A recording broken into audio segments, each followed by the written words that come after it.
Establecemos contacto en Ciudad de México con José Hamra Sazón, sociólogo y especialista en asuntos de Medio Oriente. Señor Hamra, muy buenos días y gracias por atendernos aquí en la mañana de NTN 24. Buenos días, Ruth y Karen. Buenos días al público en el continente americano. Es un placer estar con ustedes. Igualmente tenerlo a usted con nosotras. Ahora, nuevamente, turistas víctimas de un conflicto ajeno. Lo diferente en este caso es que no fueron los yihadistas los que atacaron a estos mexicanos que se encontraban en Egipto, sino las propias fuerzas de seguridad del Estado egipcio. ¿Qué medidas deben tomar aquellos que quieran trasladarse a estos países? Porque si bien hay una lista de países peligrosos o países en los que no se recomienda viajar, ahorita comienzan a presentarse estas situaciones en países donde anteriormente no se registraban este tipo de atentados. Así es, el caso desafortunado caso del grupo de mexicanos que se encontraban en Egipto, ¿no? En este paseo, y que tienen esta característica en particular, que fueron atacados por miembros de las fuerzas de seguridad egipcias.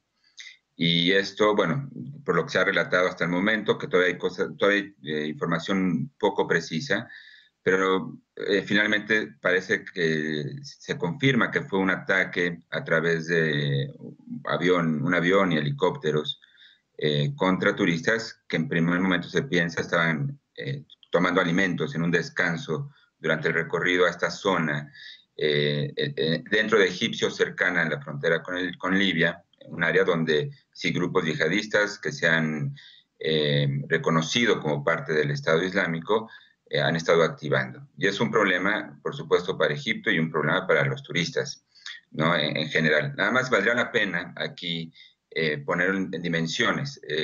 Egipto es un país que ha estado convulsionado después de estas llamadas primaveras árabes en el 2011, con los cambios de gobierno, el cambio de régimen y el regreso, de alguna manera, del ejército al poder. En el 2010 contaban con visitas de 15 millones de personas. Para el 2014 el flujo de turistas disminuyó a 9 millones. Igual, de todas formas, digo, a lo que voy con esto, sí ha habido un decremento en las visitas de turismo internacional a países como Egipto, pero aún así hay millones de personas que lo van a visitar y al parecer sigue siendo, a pesar del conflicto, hay formas de visitarlo de forma segura. El asunto con países como Egipto, Túnez, Marruecos, Indonesia, ¿no? En el caso de Bali, por ejemplo, hace algunos años, es que si son zonas donde se dan casos de atentados terroristas o donde hay inseguridad alta por la razón que sea, por conflictos ya sean internos o internacionales, pero aún así hay un flujo de turistas, de personas que siguen recorriendo el mundo, ¿no? Esto creo que es importante señalarlo, en países donde el turismo llega a ser una de las actividades económicas importantes, que se convierten en pilares de las economías. En el caso de Túnez, que lo mencionaban en su nota, a pesar de que ha disminuido el flujo de turistas, pues sigue representando arriba del 10% del Producto Interno Bruto. Ahora, ¿Qué medidas tomar? ¿Qué medidas tomar? Bueno, evidentemente hay que tener cuidado. O sea, es difícil no mencionarlo cuando hoy en día, de acuerdo a la Organización Mundial del Turismo, hay viajes internacionales, ¿no? Arriba de 1.130 millones de personas viajan al año, comparado con lo que pasaba hace 60 años, donde no había más de 22 millones de personas que eran turistas internacionales. señor Hamra. La proporción... Sí. Sí, Ruth del Salto lo saluda. Tomando en cuenta todo lo que usted nos está diciendo, estos países que suelen estar en conflicto, Karen bien lo mencionaba, que hay una lista internacional que le dicen a distintas embajadas a las personas que van a viajar. Por ejemplo, está Afganistán, está Sí, claro. Centroáfrica, Guinea, Marruecos, como lo mencionaba usted, Ruanda, Siria, Somalia, por cuestiones de terrorismo, de catástrofes o de violencia. Al momento de escoger un destino, ¿cuál debería ser la prioridad de una familia, por ejemplo? Bueno, por supuesto, digo, aquí ya hablando desde una perspectiva natural, es buscar lugares donde el riesgo sea menor. Ciudades o países donde las autoridades aseguren bueno, que la posibilidad de un atentado en el caso de Medio Oriente pues sea menor. Aquí el asunto es que no estamos hablando solamente de la región del Medio Oriente como centros de posible conflicto de alto riesgo. Hemos visto en Europa también atentados por grupos yihadistas o por bueno, terroristas solitarios en países como Bélgica, ¿no? Por ejemplo, donde, bueno, por más seguro que esté, pues siempre habrá bueno, algún riesgo, ¿no? Finalmente lo que se tendría que buscar es evitar zonas, me es difícil decirlo así, pero peligrosas, ¿no?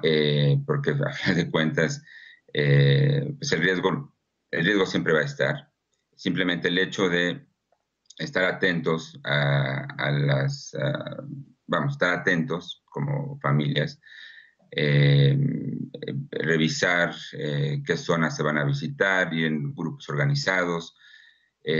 Pienso en este momento en un país como Israel, donde hay un conflicto latente, donde el año pasado recibió 3 millones de turistas, que es prácticamente el 40% de la población. Finalmente es estar en este caso, pues atentos, ¿no? O sea, hoy en día la facilidad de viajar la tenemos para varios sectores de la población. No quiero decir que sea algo que todo el mundo haga, evidentemente no lo es. El turismo tiene un impacto en lo que es la economía mundial de arriba del 6% y seguirá siendo para muchos países, sobre todo países de la periferia, países donde el servicio a los turistas se convierte en una posibilidad económica, pues seguirá estando ahí, vamos, no es una cuestión de estar en riesgo.